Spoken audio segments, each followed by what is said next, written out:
اور وہ حاوی یہ ہوتا ہے کہ ہم نہ کسی کی پیروی کر رہے ہوتے ہیں، اور کچھ لوگ تو شعوری طور پہ کر رہے ہوتے ہیں، کچھ لا شعوری طور پر بھی کر رہے ہوتے ہیں۔ ہم کسی نہ کسی شخص کے نقش قدم چل رہے ہوتے ہیں، بلکہ ہماری زبانوں پر ڈھیر سارے لفظ ایسے ہوتے ہیں جو ہمارے ذاتی نہیں ہوتے، ہمارے کانوں میں کبھی ٹکرائے اور ٹھہر گئے، پھر وہ ہماری زبان پر جاری ہو گئے۔ ہم شعوری اور لا شعوری طور پر کسی کے، یہ جو لوگ بالکل باغیانہ گفتگو کرتے ہیں نا اپنے ماحول سے سخت بغاوت کی، ان لوگوں نے بھی کسی ایسے شخص کی صحبت اٹھائی ہوتی ہے جس کا مزاج یہ نہیں ہوتا۔ یہ جو لوگ بہت زیادہ زندگی میں شکوے پیدا کر لیتے ہیں، اور شکوہ جو ہوتا ہے یہ بندے کو بے چین رکھتا ہے، شکر جو ہوتا ہے یہ بندے کو سکون میں رکھتا ہے۔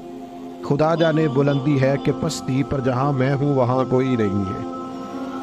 انسان جب مقام شکر پہ آتا ہے تو اطمینان قلبی اسے حاصل ہوتی ہے، اللہ کی نعمتوں کو یاد کرتا ہے، اس کی زندگی اور طرح کی ہو جاتی ہے۔ ہم کسی نہ کسی شخص کی پیروی کرتے ہیں، کسی نہ کسی کے پیچھے چلتے ہیں۔ دنیاوی طور پر اگر ہم کسی بندے کی پیروی کریں گے، عام لوگوں کو اپنا آئیڈیل بنائیں گے، تو ظاہر ہے کہ انبیاء علیہ السلام کے علاوہ، فرشتوں کے علاوہ معصوم کوئی نہیں ہوتا، کہیں نہ کہیں کمزوری رہ جاتی ہے۔ تو بعض اوقات بہت لوگ تیزی کے ساتھ آگے بڑھتے ہیں، مایوس ہو کے لوٹتے ہیں۔ صحابہ کرام نے نا نبی پاک کی قربت کے رشتے کو اس طرح نبھایا کہ انہوں نے ہر حال میں پیروی کی تو مدینے والے رسول کی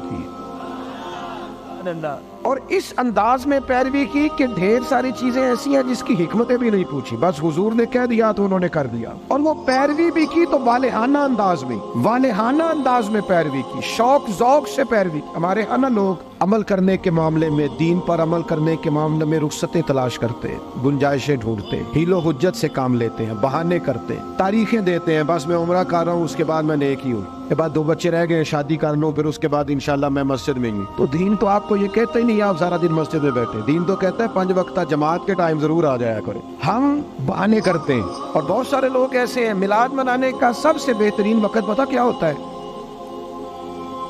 جب آپ کے بچی اور بچے کی شادی ہوتی ہے، گھر میں خوشی کا ٹائم ہوتا ہے نا، اس وقت رب اور رسولوں کے جو دشمن ہیں ان کی ثقافت گھر میں آ گئی، تو پھر آپ نے سمجھا نہیں دین کے مزاج کو۔ میں تو دیندار مانتا ہی اس بندے کو ہوں کہ جب اس کے گھر میں شادی ہو تو پھر پتہ چلتا ہے کتنا دیندار ہے۔ مسجد میں تو سارے دیندار ہوتے ہیں، کل جنازے 10ویں چیلم پہ سارے دیندار ہوتے ہیں، یہ تو پتہ ہی تب چلے گا بھائی جب تیرے بچے کی شادی ہوگی۔ اب تو شریعت کے تقاضے کتنے پورے کرتا ہے، تیری خوشیوں میں اللہ رسول کا ذکر کتنا ہے۔ اب تیری توانائی کا پتہ چلے گا کہ تو نے برادری سے، قبیلے سے، رسموں سے بغاوت کر کے نبی پاک کی پیروی کی ہے، یا تو حضور کی شریعت ایک طرف تھی اور رسم و رواج ایک طرف تھے اور تو رسم و رواج کا قائل ہو گیا۔ صحابہ کی زندگی کا معیار ہی یہ تھا کہ قبیلے کچھ کہتے تھے، علاقے کچھ کہتے تھے، ماں باپ کچھ کہتے تھے، باقی سارے کچھ کہتے تھے، لیکن وہ کہتے تھے ہم نے تمہارے رنگ ڈنگ نہیں دیکھنے، ہم نے تو مدینے والے کی محبت کے رنگ دیکھنے ہیں۔ بغاوت کی ان لوگوں نے، بغاوت۔ لوگ کہتے ہیں جی سارے یہ کر رہے ہیں، نیکیاں جمہوری ہوتی ہیں؟ ملک جمہوری ہے، نیکیاں نہیں جمہوری ہوتی کہ سارے کریں گے تو پھر میں کروں گا۔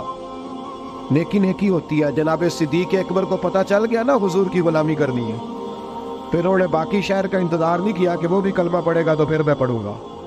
انہوں نے کہا بس ختم ہو گئی بات، ہمیں سمجھ آ گئی ہے، اب ہمیں کسی اور کی ضرورت نہیں، ہم دروازہ رسول کی غلامی کرتے رہیں گے۔ میرے عزیز، والہانہ انداز میں حضور کی غلامی، جہاں نبی پاک کا فرمان آ گیا کسی اور چیز کی ضرورت نہیں، جہاں حضور کے دین کی بات آ گئی فقط دین اسلام پر عمل ہوگا۔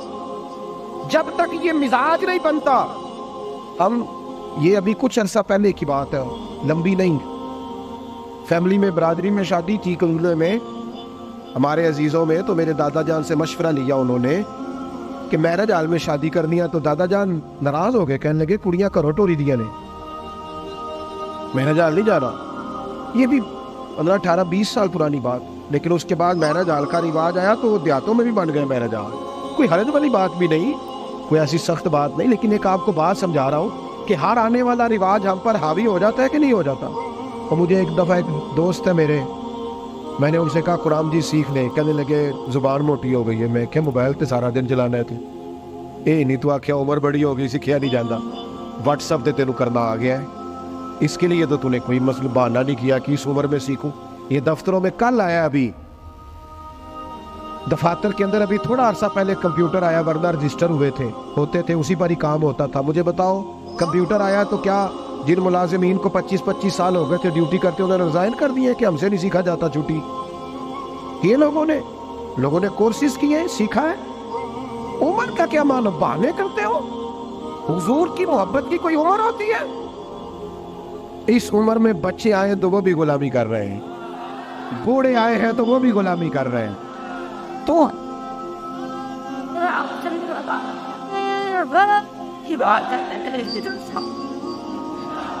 نبی پاک کی بات ماننی ہے تو والہانہ انداز میں ماننی ہے اور مزہ لے کے ماننی ہے, اور کہنا ہے میرے لیے کوئی حرف آخر ہے تو ذات مصطفیٰ ہے. حضور جمعے کا خطبہ دے رہے تھے, ایک شخص کھڑے ہو گئے تو نبی کریم نے نا جمعہ پڑھاتے پڑھاتے فرمایا بیٹھ جاؤ. ایک بندے سے کہا تھا, نام نہیں لیا, اور حضور کا طریقہ تھا کبھی بھی سمجھاتے نا تو بھائی نیم بات نہیں کرتے, مطلق لوگوں کو کیا ہو گیا, بیٹھ جاؤ. اس ایک بندے سے کہا تھا بیٹھ جاؤ. ایک ذرا اس کونے میں تھے, مسجد کی گلی میں تھے, ان کے کانوں میں آواز گئی بیٹھ جاؤ, وہ وہی بیٹھ گئے. ایک بنو غنم میں قبیلے پہ تھے, ان کے کان میں آواز گئی بیٹھ جاؤ.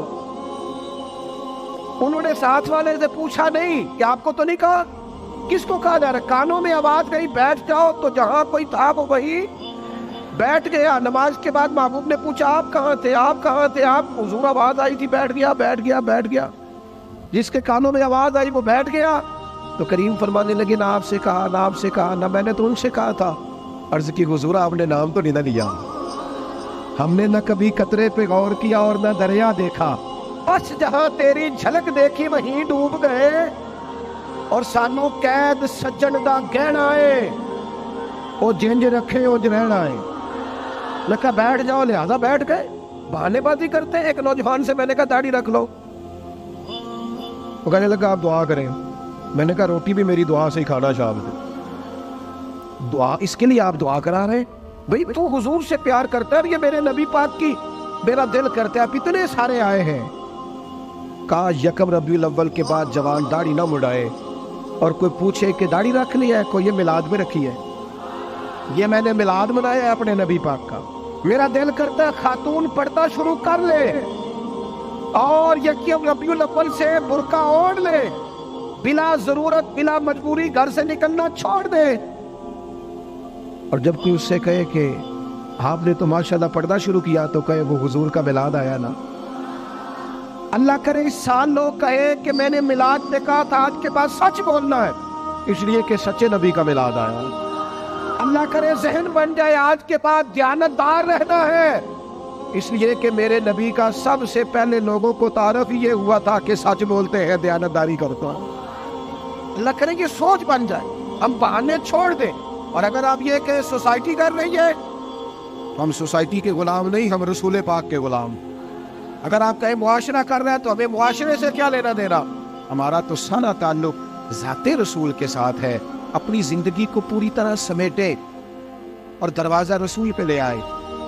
پتہ ہے آپ کو, حضور نے فرمایا جب امتی نماز پڑھتا ہے تو میری آنکھیں ٹھنڈی ہوتی. تجھے مزہ نہیں آتا سجدے میں, تو سجدہ کرتا ہے تو حضور کی آنکھیں ٹھنڈی ہوتی.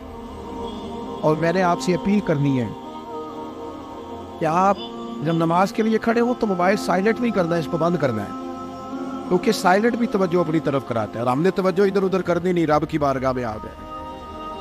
یہ پورا میلاد کا مہینہ کوئی کہہ ہی دے گا نا آپ کو کہ بڑی تسبیح پڑھ لیجیے, لیکن یہ پورا مہینہ نا موبائل جیب میں تسبیح آ جائے انشاءاللہ تو کہہ دے, اور سارا دن درود پڑھنا ہے رسول پاک. درود پتہ فائدہ کیا کرتا ہے, زبان کو میٹھا کر دیتا ہے, دل کو نرم کر دیتا ہے, روح کو تازہ کر دیتا ہے, اور ایک دفعہ پڑھو تو 10 رحمتیں آتی ہیں, 10 رحمتیں, اور پڑھتے رہو تو دائیں بائیں رحمت ہی رحمت رہتی ہے. ہر وقت ہی رحمت, ہر وقت ہی رحمت, ہر وقت ہی کمال. اپنا دل پورا لگا لو درود پاک کے ساتھ. اور ہر سال کہتا ہوں, اس سال بھی کہتا ہوں, میلاد پہ بھی نا پیروں کے, درویشوں کے, یہ سارے تو کہتے ہیں میلاد میں, سارے کہتے ہیں جی میلاد شریف کا لنگر ہے جی شفا والا, کہتے ہیں نا سارے. تو پھر کوئی عرض نہیں انشاءاللہ تعالیٰ, جو ساری قوم کھائے گی نعت خواہ بھی وہی کھائے گا انشاءاللہ. شفا والا جو ہوا, پیر صاحب, خطیب صاحب, درویش صاحب سارے کھائیں گے وہی شفا والا لنگر. اور میلاد والے دن بھی غریبوں کو تم لنگر صحیح کر کے نہیں دیتے.